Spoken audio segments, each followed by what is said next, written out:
Ambassador David C. Mulford and New Delhi Chief Minister Sheila Dikshit led the American Embassy community in celebration on January 5, 2009, as the United States Embassy Chancery Building in Chanakyapuri, New Delhi, marked 50 years in support of U.S.-India bilateral cooperation.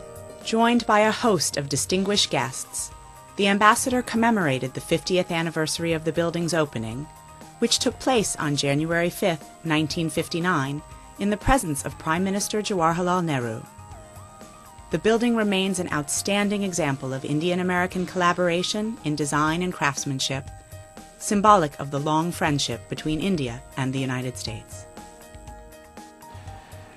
50 years ago, Ambassador Bunker expressed the hope that the embassy would, quote, stand as a symbol of the friendship and understanding between India and the United States, unquote.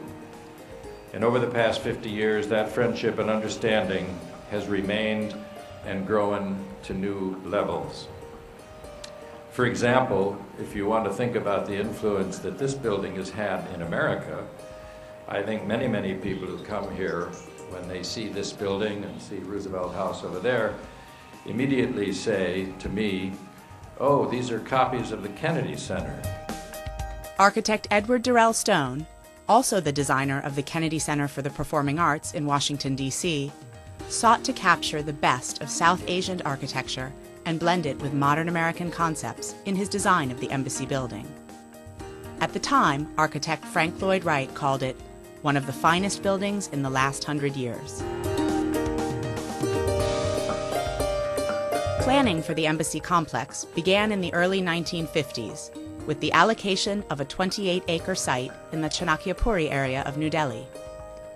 The embassy complex includes the Chancery, as well as Roosevelt House, the official residence of the U.S. ambassador, also designed by architect Edward Durell Stone.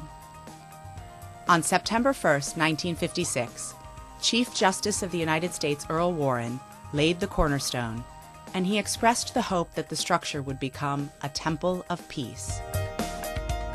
My heartiest congratulations for keeping this building as alive as it has been for the past 50 years, a source of great aesthetic pleasure and a source of great inspiration for the friendship that has developed over these years between India and America. At the 1959 opening ceremony, then Ambassador Ellsworth Bunker said, "To me, this building is symbolic of what can be achieved through the cooperation of our two countries.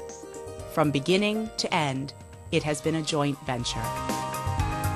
I can safely say that the vision of the U.S. government that this embassy should be a symbol of our two countries' friendship has been fulfilled and exceeded throughout the last 50 years. And I have no doubt that this will continue for more than just the next 50 years. At the 2009 ceremony, we celebrate the building's first 50 years and the tremendously broad and deep U.S.-India partnership, covering all areas of human endeavor, which has developed in the past half-century.